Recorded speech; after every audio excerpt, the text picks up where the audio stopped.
घुटना एक बहुत ही कॉम्प्लेक्स जॉइंट होता है। बेसिकली ये 3 हड्डियों फीमर, टिबिया और पटेला से मिलकर बना होता है। साथ ही इसमें स्टेबिलिटी के लिए कई सारी मसल्स, मस्कुलर टेंडॉन्स और लिगामेंट्स भी जुड़े होते हैं। इन्हीं में से एक बहुत इंपॉर्टेंट लिगामेंट होता है एंटीरियर क्रूशिएट लिगामेंट या ACL। मैंने पिछले कई वीडियोस में आपको बताया है कि ACL का लिगामेंट क्या होता है, इस लिगामेंट के काम क्या होते हैं, इस लिगामेंट की इंजरी कैसे होती है, इसके इंजरी होने के बाद इसके क्या सिम्टम्स रहते हैं, इसकी ग्रेडिंग क्या होती है। साथ ही मैंने आपको ये भी बताया था कि कौन से ग्रेड में आपको ऑपरेशन कराना चाहिए, कौन से ग्रेड में आपको ऑपरेशन नहीं कराना चाहिए। और आज मैं आपसे बात करने वाला हूं ACL के ग्रेड 3 इंजरी के बारे में। ACL ग्रेड 3 इंजरी का मतलब कि लिगामेंट जो है वो पूरी तरह से टूट गया है, वो एक दूसरे से अलग हो चुका है। अब सर्जिकल रिकंस्ट्रक्शन बहुत ज़्यादा जरूरी है आपकी नी जॉइंट की स्ट्रेंथ और स्टेबिलिटी को रिस्टोर करने के लिए।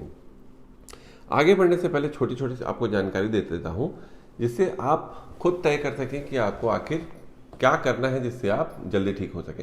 पुराने ज़माने में क्या होता था, जब ACL का ऑपरेशन होता था तो उसके बाद बहुत लंबे समय तक आराम की सलाह दी जाती थी। मतलब पेशेंट को ये कहा जाता था कि आप अपने पैर पे वजन मत डालिएगा, अपने पैर को सीधा ही रखिएगा। लेकिन अब जो modern day approach of treatment है, इसके हिसाब से 6 हफ्ते बाद आप अपने पैर पे हल्का हल्का वजन डाल सकते हैं। साथ ही इस बात को भी अच्छे से समझ लीजिए कि आप चाहे कितना भी अच्छा ACL का रिकंस्ट्रक्शन करा लें, कितनी भी अच्छी जगह से ACL का ऑपरेशन करा लें, चाहे आप इंडिया से कराएं, चाहे आप किसी बाहर के कंट्री से जाके करा लें, अगर आपने ACL के ऑपरेशन के पहले और ACL के ऑपरेशन के बाद फिजियोथेरेपी की एक्सरसाइज नहीं की तो आपका जो री इंजरी के चांसेस हैं वो बहुत ज़्यादा बढ़ जाएंगे। साथ ही आपके ऑपरेशन के फेल होने की संभावना भी बहुत ज़्यादा बढ़ जाती है। रिहैबिलिटेशन या जो फिजियोथेरेपी की एक्सरसाइजेज हैं वो आपके ACL इंजरी के ठीक होने में एक बहुत मेजर रोल प्ले करती है। इसलिए इस वीडियो को अंत तक जरूर देखिएगा ताकि आप समझ सकें कि कैसे आप अपने रिस्क ऑफ री इंजरी को, साथ ही कैसे आप अपने ACL के ऑपरेशन को सक्सेसफुल बना सकते हैं। ACL का जो रिहैबिलिटेशन है वो थोड़ा सा टाइम टेकिंग प्रोसेस है। वो पेशेंट के साथ साथ थेरेपिस्ट या जो उनके डॉक्टर्स हैं उनके लिए भी थोड़ा सा मेंटली हैवी होता है। इसलिए अपना जो एटीट्यूड है वो एकदम पॉजिटिव रखें। आपको ACL की इंजरी हुई है, आपने ऑपरेशन करा लिया, अब आपकी है एक्सरसाइज करने की बारी। जितना आप पॉजिटिव एटीट्यूड रखेंगे, जितना आप उस पर अच्छी मेहनत करेंगे, जितना आप साइंटिफिकली बेस्ड एक्सरसाइजेस करेंगे, उतना ही अच्छी जल्दी आप ठीक होंगे। तो आगे बढ़ने से पहले मैं आपको बता देता हूं कि ऑपरेशन से पहले, मतलब आपको ACL इंजरी हो चुकी है, आपको ये भी पता चल गया है कि ग्रेड 3 की इंजरी है, आप ऑपरेशन का प्लान कर रहे हैं। देखिए, ACL की ग्रेड 3 इंजरी कोई बहुत ही ज़्यादा बड़ी इमरजेंसी प्रोसीजर नहीं है।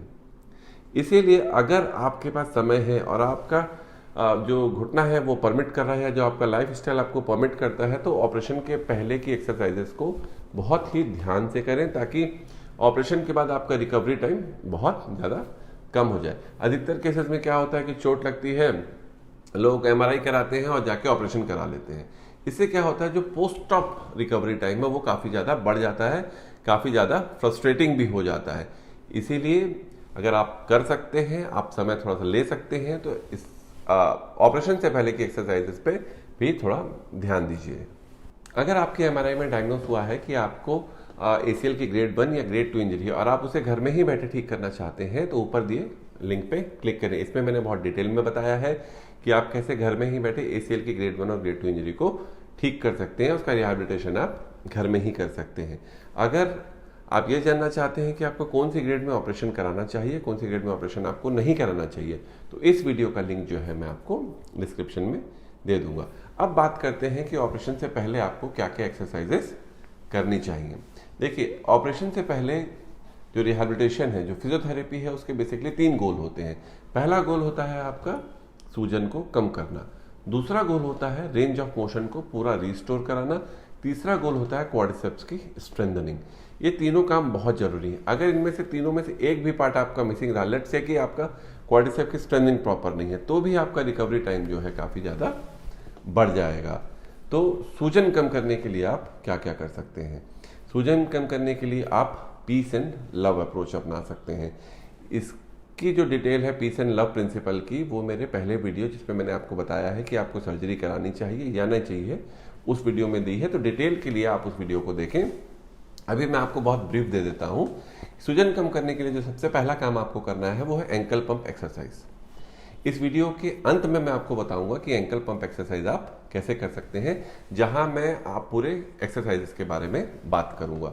दूसरा काम आपको जो करना है वो करना है लेग एलिवेशन। इसके लिए आप सिंपल पलंग पे आप पीठ के बल लेट जाए, अपने पैर के नीचे 2 या 3 तकिए लगा के, जैसा आपको कंफर्ट फील हो, पैर को अपने दिल की हाइट से इस तरह से उठा के आप लेट जाए। दूसरा जो गोल होता है फिजियोथेरेपी का, आपका ACL इंजरी के ऑपरेशन से पहले होता है, वो रेंज ऑफ मोशन का रिस्टोर करना। देखिए, रेंज ऑफ मोशन को रिस्टोर करना इसलिए जरूरी है, अगर आप लिमिटेड रेंज ऑफ मोशन, मतलब या तो आपका पैर पूरा सीधा नहीं हो रहा है या ठीक से मुड़ नहीं पा रहा है, उसके साथ आप सर्जरी करा लेते हैं, तो पहले ही आपका पैर मुड़ नहीं पा रहा था, अब सर्जरी के बाद तो डेफिनेटली फिर वो मुड़ने में अपने को तकलीफ देगा। इसीलिए जो कॉमन प्रॉब्लम्स आती हैं वो है कि पैर पेशेंट का पूरी तरीके से सीधा नहीं हो पाता है।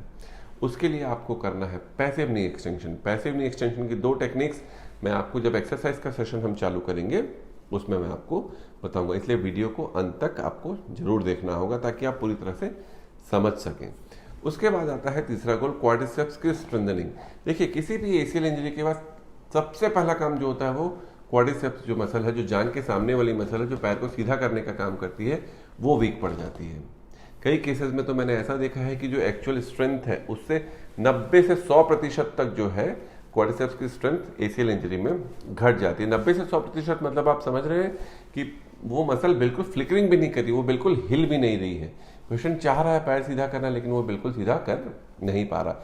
इसलिए क्वाड्रिसेप्स की स्ट्रेंथनिंग भी बहुत ज़्यादा जरूरी है। इसके लिए आप इस फेज में, जहाँ पे आपके भी सर्जरी नहीं हुई है, क्वाड्रिसेप्स की आइसोमेट्रिक एक्सरसाइज कर सकते हैं। साथ ही आप हैमस्ट्रिंग के आइसोमेट्रिक एक्सरसाइजेज भी चालू करें, जिससे आपका हमारा जो है जो पोस्ट रिकवरी फेज है, जो पोस्ट ऑप रिकवरी फेज है, वो थोड़ा सा शॉर्ट हो जाए और हमारी रिकवरी काफ़ी अच्छे से हो पाए।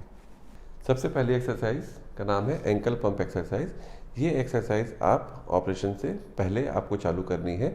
इस एक्सरसाइज के लिए किसी सतह पर सीधा ऐसा लेट जाए और दोनों पैर के पंजों को जल्दी जल्दी ऊपर और नीचे की तरफ धकेलें। इससे आपके घुटने में सूजन कम होने में मदद मिलेगी। कई मरीजों में मैंने देखा है कि वो पूरा पंजा ना हिला के सिर्फ पैर की उंगलियां हिलाते हैं। आपको पैर की उंगलियां नहीं बल्कि पूरा का पूरा पंजा ही ऊपर नीचे इस तरह से धकेलना है। दिन में कम से कम आपको इसको 4 बार करना है और एक बार में 50 से 60 बार इसको करने की आपको कोशिश करनी है। हो सकता है पैरों में थोड़ी थकान आए, अगर आपको थकान आती है तो इसे आप 30 से 40 बार से चालू करें और धीरे धीरे बढ़ा के 50 से 60 बार की तरफ लेके जाएं। अगला जो काम आप अपने पैर के सूजन कम करने के लिए कर सकते हैं वो इस तरीके से पैर के नीचे तकिए लगा सकते हैं। इससे आपको 2 फायदे होंगे। एक तो आपके पैर की सूजन भी कम होगी, साथ ही जो आपका नी एक्सटेंशन है, मतलब पैर जो आपका पूरा सीधा नहीं हो रहा है, वो भी ग्रेविटी की वजह से धीरे धीरे सीधा होगा। और रैपिडली सूजन कम करने के लिए आप इस पोजीशन में भी लेट के अपने पैर के पंजों को तेजी से ऊपर नीचे कर सकते हैं। इससे भी आपकी सूजन कम होने में काफ़ी ज़्यादा मदद मिलेगी। अगली एक्सरसाइज है पैसिव नी एक्सटेंशन। इसे भी आपको ऑपरेशन से पहले चालू करना है। इससे आपका जो जॉइंट का रेंज ऑफ मोशन है, एक्सटेंशन रेंज ऑफ मोशन है, उसे इम्प्रूव होने में मदद मिलेगी। इसके लिए अगर आपके पास ऐसा कोई वजन है तो बहुत अच्छी बात है, अगर आपके पास वजन नहीं है तो आप इस पोजीशन में सिर्फ पलंग के किनारे पे ऐसे लेट जाएं। ग्रेविटी जो है बाकी काम अपने आप कर लेगी। ग्रेविटी की वजह से आपका पैर धीरे धीरे कंट्रोल्ड वे में सीधा होगा। इस पोजीशन में लेट के आपको सिर्फ अपने पैर को एकदम ढीला छोड़ देना है। अगर आप ताकत लगाएंगे तो ग्रेविटी पैर को पूरी तरीके से नीचे की तरफ सीधा नहीं कर पाएगी। इसलिए रिलैक्स छोड़ें पैर को और आराम से इस पोजीशन में कम से कम आधे घंटे से 60 मिनट तक लेटने की कोशिश करें। अगर आपको इस पोजीशन पे लेटने में दर्द हो रहा है तो आप शुरू करें 10 मिनट से, 10 मिनट को 15 मिनट में करें, 15 मिनट को 20 मिनट की तरफ बढ़ाएं। अगली एक्सरसाइज का नाम है पैसिव नी एक्सटेंशन। इसके लिए कोई 2 सेम हाइट की चेयर्स ले लीजिए। एक चेयर में बैठने के बाद आपके जिस पैर में चोट लगी है उसे दूसरे चेयर के ऊपर रखें। इसे पैसिव नी एक्सटेंशन इसलिए कहते हैं क्योंकि जैसे आपका पैर पूरी तरह से सीधा नहीं हो पा रहा है तो बस सिर्फ आपको पैर ऐसे रख के बैठना है और पैर को ढीला छोड़ देना, बाकी काम ग्रेविटी अपने आप कर लेगी। जब आप पैर को ऐसा रख के बैठेंगे तो ग्रेविटी आपके घुटने को धीरे धीरे नीचे की तरफ खींचेगी, जिससे बिना कोई एक्सटर्नल और बहुत ज़्यादा फोर्स लगाए आप अपना पैर सीधा कर पाएंगे। अगर आपको एंड में, अगर आपका पैर काफ़ी सीधा हो रहा है और एंड में आपको दर्द होने लग गया तो एक्सरसाइज को फिलहाल रोक दीजिएगा, फिर अगले दिन फिर से इसे कंटिन्यू कीजिएगा। अगली एक्सरसाइज है क्वाड्रिसेप्स की आइसोमेट्रिक एक्सरसाइज। इसे हम जो क्वाड्रिसेप मसल है, जो जांघ के सामने वाली मसल है, उसकी स्ट्रेंथनिंग के लिए यूज़ करेंगे। इसके लिए पहले इस पोजीशन पे बैठ जाएं और जिस पैर में आपकी चोट लगी है उसके नीचे एक मोटा टॉवेल रोल करके रखें। रखने के बाद दूसरे पैर को मोड़ लें और दोनों हाथ पीछे इस तरह से सपोर्ट लेके बैठ जाएं। उसके बाद सिर्फ आपको अपने घुटने की ताकत से टॉवेल को जमीन की तरफ दबाना है। शुरू के 2 दिन सिर्फ दबाएं और छोड़ दें। 2 दिन के बाद दबा के 10 तक होल्ड करें, मतलब एक बार दबाने के बाद 1 2 से 10 तक काउंट करें, फिर धीरे से छोड़ दें। इस एक्सरसाइज को आपको शुरू में 3 दिन तक सुबह 1 सेट, शाम को 1 सेट करना है। एक सेट में आपको 15 बार रिपीट करना है। 3 दिन के बाद सुबह 2 सेट और शाम को भी 2 सेट करना है। अगली एक्सरसाइज का नाम है हैमस्ट्रिंग की स्ट्रेंथनिंग, आइसोमेट्रिक स्ट्रेंथनिंग। इसके लिए आपको सेम टॉवेल को थोड़ा सा पतला करके एड़ी के नीचे रख लेना है और एड़ी को इस तरह से नीचे जमीन पे दबाना है जैसे आप पैर मोड़ने की कोशिश कर रहे हो। पूरी प्रक्रिया में आपका पैर मुड़ेगा बिल्कुल भी नहीं, लेकिन ताकत आपको उसी तरीके से लगानी है। सेम 2 दिन तक होल्ड नहीं करना है। 2 दिन बाद 10 सेकंड का होल्ड चालू करना है। शुरू में 3 दिन तक 1 सेट आपको करना है और 1 सेट शाम को करना है और उसके बाद 2 सेट सुबह और 2 सेट शाम को चालू करना है। अगर आपके पैर की स्वेलिंग काफ़ी कम हो गई है और आपका अगर घुटना परमिट करे तो स्ट्रेंथनिंग के लिए आप एक एक्सरसाइज और चालू कर सकते हैं। उसके लिए किसी ऐसे हाइटेड सरफेस पे बैठ जाएं। हाइटेड सरफेस पे बैठने के बाद सिर्फ आपको अपना पैर पूरा सीधा करना है और 10 सेकंड तक उसको वहीं पे रोक के रखना है। 1 2 3 4 5 6 7 8 9 10 और 10 सेकंड होने के बाद पैर को धीरे से नीचे कर लेना है। सेम इसे सुबह 2 सेट और शाम को 2 सेट आपको चालू करना है। अगर आपका दर्द इससे बढ़ने लगे तो इस एक्सरसाइज को आप बंद भी कर सकते हैं। होप आपको ये पूरा वीडियो बहुत अच्छे से समझ में आ गया होगा। इस वीडियो को मैं फिलहाल 2 पार्ट में बना रहा हूँ क्योंकि ये बहुत लंबा वीडियो बन जाएगा।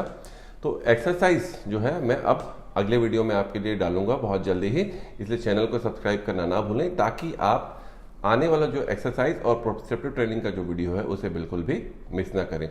अगर आपको ये वीडियो पसंद आया हो तो लाइक करें और इसे शेयर भी करें ताकि ज़्यादा से ज़्यादा लोग इस बारे में जानकारी ले सकें।